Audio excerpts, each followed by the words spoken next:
ठरलं तर मग मालिकेच्या पुढील काही भागांमध्ये आपल्याला हा जबरदस्त असा ट्विस्ट पाहायला मिळणार आहे, ज्यामध्ये खरं तर आता महिपतने अर्जुनवर हल्ला केलेला आहे आणि त्याच वेळेला सायलीने अर्जुनला या संकटातून कसं वाचवलं आहे तेच या भागामध्ये आपण पाहणार आहोत. तर हा भाग शेवटपर्यंत नक्कीच बघा.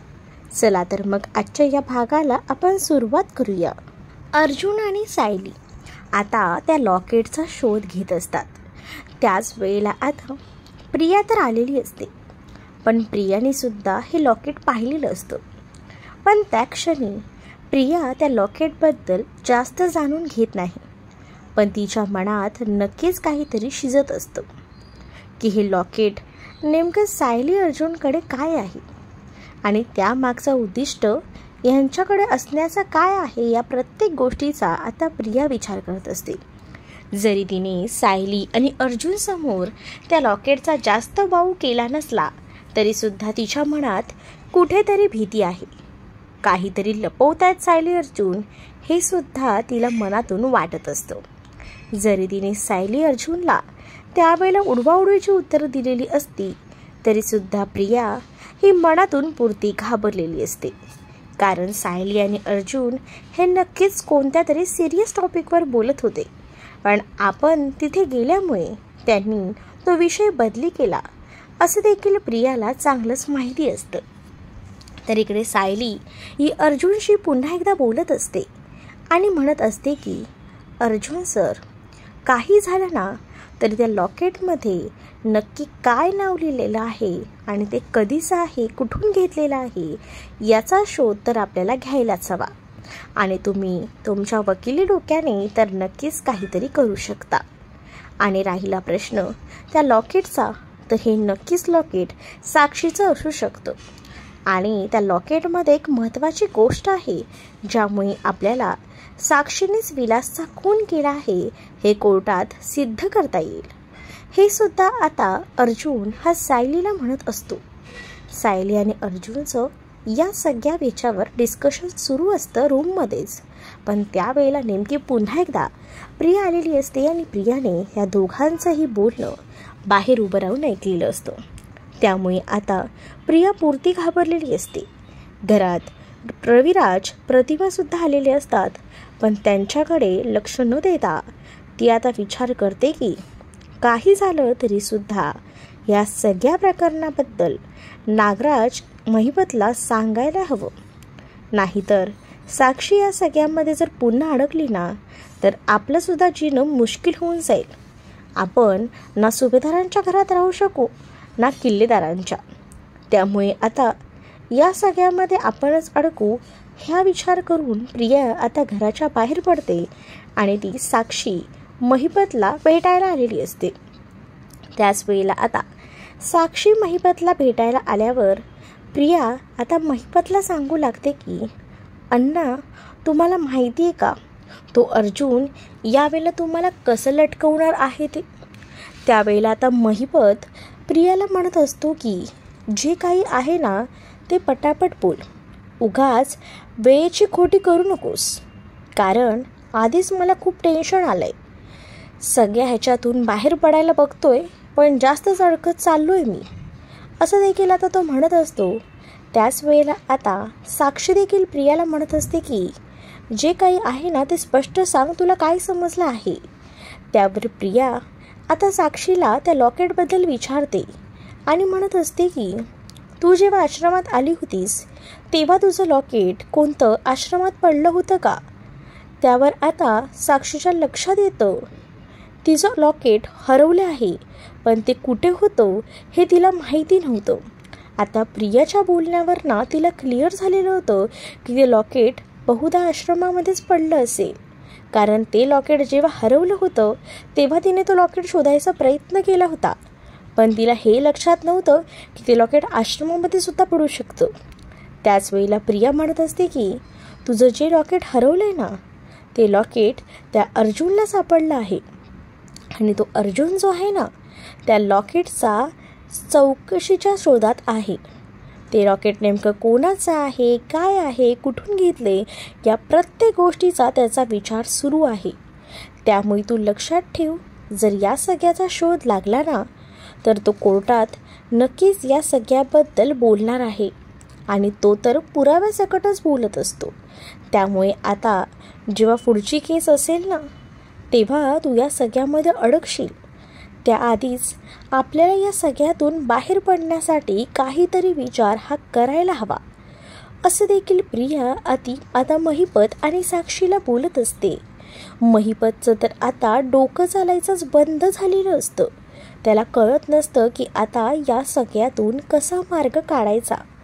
कारण महिपत हळूहळू का होईना एक ह्याच्यातनं बाहेर पडण्याचा प्रयत्न करत असतो, पण तो या सगळ्यात स्वतः जास्त गुरफटला जात असतो. त्यातच दामिनी जी असते तिला तो सुद्धा अर्धवट माहिती दिल्यामुळे दामिनीसुद्धा त्याची केस व्यवस्थित लढू शकत नसते. त्यातच अर्जुन एक पुरावे दरवेळेला गोळा करून कोर्टासमोर आणतो. त्यामुळे त्याचं जगणं मुश्किल होऊन बसलेलं आहे हे सुद्धा आता त्याला माहिती झालेलं असतं. आणि त्यामुळेच आता खूप जास्त विचारात आता महिपत असतो. महिपतच्या डोक्यात विचार सुरूच असतात. तर प्रियाला तो म्हणत असतो की पुढे तू त्यांच्यावर लक्ष ठेव, नेमकं काय होतं ते, आणि मी इथे माझं काम करतोय. त्यामुळे तू फक्त लक्ष ठेवायचं काम कर सायली आणि अर्जुनवर. जसं ते कुठे जातील, काय करतील ते सुद्धा मला वेळोवेळी फोन करून सांगत जा, असं देखील आता महिपतने प्रियाला सांगितलेलं असतं. तर त्यानंतर प्रिया ही निघून जाते. तर महिपत लगेचच कॉल करून नागराजला त्याच्या घरी बोलवून घेतो. आणि नागराजला ज्या वेळेला तो बोलवून घेतो त्यावेळेला नागराज महिपतला म्हणत असतो की काय झालं अण्णा, इतक्या घाई गडबडीत का बोलवून घेतलं. त्याच वेळेला समोर दारूच्या बॉटलसुद्धा महिपतने आता ठेवलेल्या असतात. दोघेही जण दारू पित असतात. त्याच वेळेला नागराज महिपतला म्हणत असतो की आज काय झालं आहे, इतकी दारू का पिताय आज. त्यावर महिपत सांगू लागतो की आता खूप जगणं मुश्किल होऊन बसलेलं आहे, कारण मला कळत नाही आहे की काय करू. हळूहळू का होईना या सगळ्यातून बाहेर पडायला जातोय, पण मीच अडकतोय. त्याच वेळेला तो दारूची मोठी बॉटलसुद्धा फोडून टाकतो. नागराज म्हणत असतो महिपतला की काय झालं आहे अण्णा आज एवढं चिडायला काय झालं आहे नेमकं ते तरी सांगा. त्याच वेळेला आता महिपत प्रियाने सांगितलेला सगळा घोळ सांगू लागतो. आणि तो आता म्हणत असतो की मला या सगळ्यातून मार्ग काढायचा आहे आणि या सगळ्यातून मला एकच मार्ग दिसतोय, तो म्हणजे अर्जुनला संपवायचं. ही गोष्ट जेव्हा नागराज ऐकतो तेव्हा नागराजला तर धक्काच बसतो.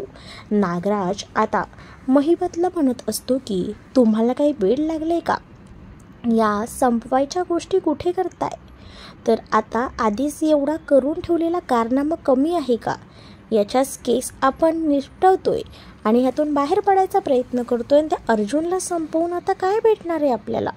तर आता महिपत सांगू लागतो नागराजला की तो अर्जुन दरवेळेला कोर्टात काही ना काही पुरावे आणतोय आणि या वेळेला सुद्धा त्याच्याकडे मोठा पुरावा आहे, जेणेकरून आपली साक्षी या सगळ्यामध्ये अडकली जाणार आहे. साक्षीला काही झालं तरी मला आतमध्ये जेलमध्ये टाकायचं नाही आहे आणि त्यासाठी आता हा शेवटचा पर्याय आहे, तो म्हणजे अर्जुनचा काटा काढायचा. नागराजला मात्र महिपतचं हे बोलणं पटलेलं नसतं. महिपत नागराजला म्हणत असतो की आता माझं फिक्स झालेलं आहे, काही झालं तरीसुद्धा आता मी त्या अर्जुनला संपवणार. नागराजला जरी ही गोष्ट पटली नसली तरी महिपतला स्वतःचा फायदा करून घेण्यासाठी अर्जुनच्या सोबत हे करणं जास्तच गरजेचं वाटत असतं. इकडे सायली आणि अर्जुन घराच्या बाहेर पडलेले असतात. प्रियाचं त्यांच्यावर लक्ष असतंच. तर प्रिया लगेचच त्याबद्दल कॉल करून लगेच सांगू लागते महिपतला की ते दोघंही जण आता बाहेर चाललेली आहेत. कुठे जात आहेत, काय करतायत खरंच माहीत नाही. पण त्याच वेळेला आता हे जेव्हा प्रियाने फोन करून महिपतला सांगितलेलं असतं तेव्हा महिपत आता ठरवतो की हीच ती योग्य वेळ आहे, काही झालं तरी त्या अर्जुनला संपवायची. आणि त्याच वेळेला तो आपल्या काही माणसांना कामाला सुद्धा लावतो. कारण प्रियाने आता सायली आणि अर्जुन घराबाहेर पडल्याची खबर तर आता महिपतला दिलेली असते. त्याच वेळेला इकडे अर्जुनवर काही गुंड हल्ला करायला येत असतात. अर्जुन देखील तितक्याच हुशारपणे त्या गुंडांशी 4 हात करतो. त्या गुंडांना आता तो बेधून मारत असतो. पण बिचारा एकटाच त्या गुंडांशी लढत असतो. कारण ते गुंड जवळजवळ 4-5 असतात आणि त्यांच्याशी लढणारा हा एकटाच अर्जुन असतो. सायलीला हे सगळं काही असह्य होत असतं. तिला कळतच नसते की हे नेमकं काय चाललंय. कारण अर्जुनच्या जीवावर उठलेले ते गुंड आता अर्जुनला संपायला सुद्धा मागे पुढे बघत नसतात. त्यामुळे आता सायली विचार करते की हे सगळं काही काय होऊन बसलेलं आहे. ते गुंड ज्या पद्धतीने अर्जुनला मारत होते त्यामुळे आता सायलीला खूप जास्त भीती वाटत होती. आता अर्जुन देखील त्या सगळ्याच्या मार खाण्यामुळे अगदीच अंगाने बेशुद्ध अवस्थेत जायच्या तयारीतच होता. तर त्याच वेळेला आता एक जण जोरात अर्जुनच्या डोक्यामध्ये बांबू घालतो आणि त्यामुळे आता अर्जुनला जबरदस्त असा धक्काच बसतो. त्याच वेळेला आता अर्जुन तिकडे चक्कर येऊन खाली पडतो आणि त्याच्या डोक्यातनं रक्त येऊ लागतं. तर सायलीला या सगळ्याचा राग येतो म्हणून सायली आता पुढे येऊन त्या समोरील असलेल्या गुंडाला बेदम मारू लागते. कारण अर्जुनवर झालेला हल्ला आता अर्जुनला नेमकं काय होईल याची सुद्धा तिला पूर्ण शाश्वती असते. त्यामुळे आता त्या गुंडाला मारायला ती मागे हटत नाही. ती चांगलीच त्या गुंडाला मारते आणि त्यानंतर आता खाली पडलेल्या अर्जुनला बघते. त्यानंतर तो गुंड तिकडनं पळून जातो. कारण जर परत तिथे कोणी पब्लिक आले आणि त्यांना पकडलं तर या सगळ्यामुळे ते गुंड धोक्यात येतील हे त्यांना माहिती होतं. बिचारा अर्जुन तिथे आता बेशुद्ध अवस्थेत पडला होता. रक्ताच्या थारोळ्यात पडलेल्या अर्जुनला आता सायली उठवायचा प्रयत्न करत असते. परंतु आता मात्र अर्जुन काहीच बोलत नसतो. तेवढ्यातच तिकडे आता चैतन्यसुद्धा आलेला असतो आणि चैतन्य तिथे येऊन सायलीला म्हणत असतो की काय झालं हे अर्जुनला. त्यावर सायली म्हणत असते की काही गुंड येऊन ह्यांना मारून गेले आहेत. बघा ना, हे डोळेसुद्धा उघडत नाही आहेत. असं बोलून बिचारी सायली ही खूप जास्त रडू लागते. त्याच वेळेला आता चैतन्य आणि त्याचसोबत सायली अर्जुनला हॉस्पिटलमध्ये घेऊन जायचं ठरवतात. त्याच वेळेला आता इथे मात्र चैतन्य म्हणत असतो की आपण आधी त्याच्या डोळ्यावर पाणी मारून बघूया, तो शुद्धीवर येतोय का. मग आपण त्याची ट्रीटमेंट करण्यासाठी डॉक्टरांकडे तर घेऊन जाऊयाच. त्याच वेळेला आता चैतन्य अर्जुनच्या डोळ्यावर पाणी मारायचा प्रयत्न करतो. त्याच वेळेला अर्जुन थोडेसे डोळे उघडतो तर सायली अर्जुनला म्हणत असते की अर्जुन प्लीज डोळे उघडा, मी आहे, मी तुमचं सगळं काही करते आणि आता त्या गुंडांना तर मी सोडणारच नाही आहे. आता अर्जुनला जाग आलेली असते आणि तो सायलीकडे पाहत असतो. जेव्हा तो शुद्धीवर येतो तेव्हा सायली तर खूप जास्त खुश होते आणि त्याच्याकडे पाहत असते. त्यानंतर सायली अर्जुनला घरी घेऊन येते आणि त्याच्यावर जी जखम झालेली असते त्या जखमांवर सुद्धा ती आता मलमपट्टी करू लागते. खरं तर सायलीला खूप जास्त वाईट वाटत असतं की अर्जुनवर जर असा हल्ला झाला तर पुढे केस कशी सॉर्ट आउट करायची आणि आज आपण त्यांच्याबरोबर होतो म्हणून निदान त्यांना वाचवू तरी शकलो. जर हे एकटेच असले असते तर ह्यांच्यावर काय झालं असतं हे मलासुद्धा ऐकत नाही आहे असा विचार ती करू लागते. आणि त्याच वेळेला ती आता अर्जुनला जिथे लागलेलं असतं तिथे मात्र ती आता मलमपट्टी करत असते. घरातसुद्धा सगळीजणं हे सगळं बघून खूप जास्त घाबरतात. त्यांनासुद्धा भीती वाटते. पूर्णाची तर आता रडू लागते अर्जुनची ही अवस्था बघून. तर अर्जुन आता म्हणत असतो की कोणीही काळजी करू नका, सायली होती म्हणून माझा जीव वाचलेला आहे. तर सायली आता अर्जुनला व्यवस्थितपणे मलमपट्टी करून देत असते. त्याच वेळेला अर्जुन खूप दुखते असं सायलीलासुद्धा म्हणत असतो. त्यावर सायली अर्जुनला म्हणत असते की आपल्याला हॉस्पिटलमध्ये तर जावंच लागणार आहे कारण तुम्हाला फ्रॅक्चरसुद्धा असू शकतं कारण तुमचा हात जरा देखील हलत नाही आहे. त्याच वेळेला अर्जुन आणि सायली रूममध्ये असतात. त्यावेळेला अर्जुन सायलीला म्हणत असतो की माझ्यावर होणारा हा हल्ला हा कोणीतरी ठरवून केलेला होता. म्हणजेच आपण घराबाहेर पडलो हे लगेचच कसं कळलं, याचा अर्थ आपल्या घरातच कोणीतरी आहे जो माहिती पुरवणारा आहे. आणि ते गुंड जे होते ना, ते मला पूर्णपणे खात्री आहे ते महिपतचीच माणसं होती. कारण त्यांच्या त्या बोलण्यावरून कळत होतं की भाऊने आपल्याला ह्याला संपवायला सांगितलं आहे. हा माझ्यावर जो हल्ला झाला आहे ना, त्यामुळे हा महिपत या सगळ्यामध्ये चांगलाच अडकला आहे. पण हे त्याला कळत नाही आहे.